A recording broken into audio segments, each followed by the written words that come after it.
After the negative result from the Voice referendum, how can Australians move forward in terms of reconciliation? Deborah.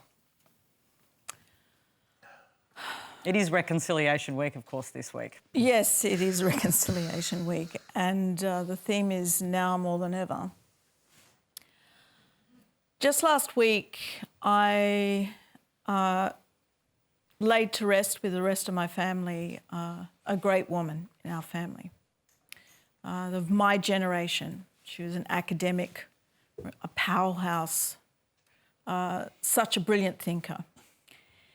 And I thought myself, here it is at last. My generation are now leaving this realm.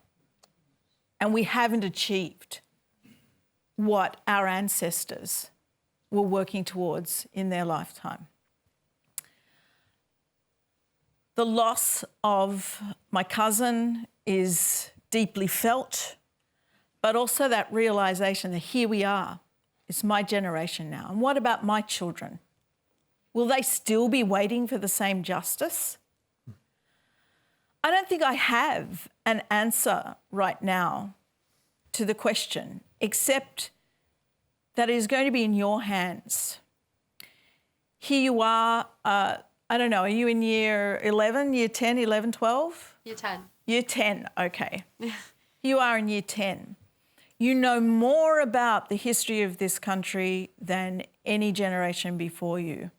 Certainly you know a lot more than I knew about my own people when I was in year 10. It places a great burden on your shoulders.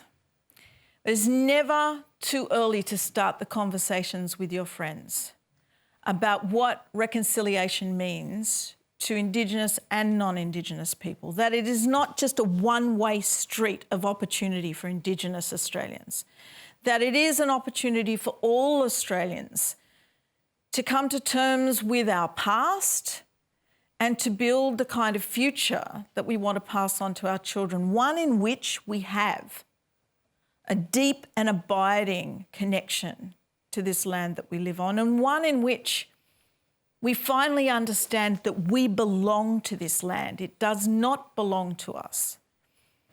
Reconciliation, I don't know. After October 14, I think it just was so far out of reach.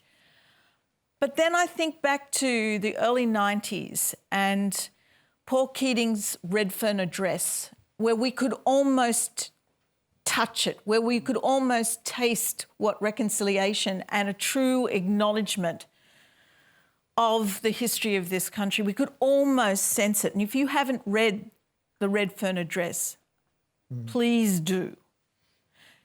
Because I've lived through the years since then and I've seen things change and I've seen them slowly, at a glacial pace, improve.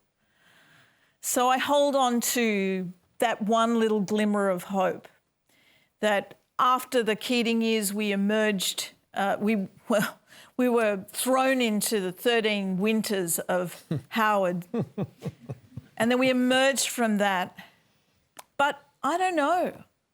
I think until we have Indigenous leadership in this country, we're never really going to see the change because we're asking the people who inflicted it all on us to make the change. And I don't see it happening. Sophia, I want to bring you back in if I can. I just want to know what motivated you to ask that question. Well, during the, actual time of the Voice referendum, before it came out, I was attending a lot of seminars and stuff. And by the way, based on what I had heard at those, I definitely thought that, a yes was inevitable. So I was so shocked, especially by the majority no. And I just thought you would be a really great, source of information for me. And, yeah, I feel a little, I'm trying to think of the word. It's crushing, honestly. And, yeah, I feel lost. There are a couple of things there. One of the really chilling articles that I read in the aftermath of the referendum result was the correlation between massacre sites in Australia and the no booths. You can basically put a map of the no booths on top of a map of massacre sites. So nothing has changed there, or very little has changed. And I think what Australia woke up to on the 15th of October was the reality that Indigenous people and basically people of colour in this country, not just Indigenous First Australians, but we woke up to the reality that First Nations people and others who are on the margins live every day.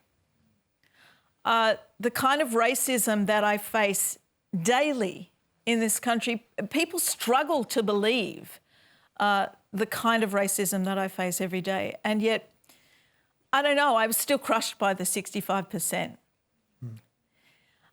I just want to go back to something that was said earlier, and it's not exactly on your question, but I want to dispel a myth here. I've never seen America as the benchmark of democracy. I haven't. It's one of those myths.